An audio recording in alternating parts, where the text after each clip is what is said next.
All right, so the question was, how do I graph?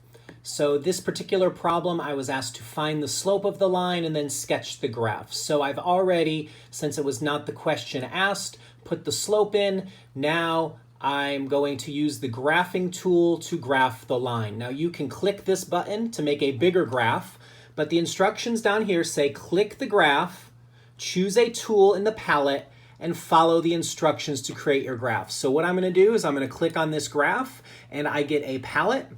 I am going to hit this second button right here. This is called the line tool. You can see that pop up right there, line tool. And all you have to do now, and you can use the arrows or you can use your cursor, I am going to put my cursor at the point 0, -8 because I know that is on the line. So I'm going to click right there. And now, again, I can use my arrows or I can use my cursor. I'm going to count up to the next point, which will be, since the slope is 8/7, it's up 8 and then over 7. And then I am going to click there. I could have used the arrows on the keyboard. I did that. I'm going to check the answer and it says good job. That is how you graph lines. You just click on the graph, you put the points in using your cursor or the arrows.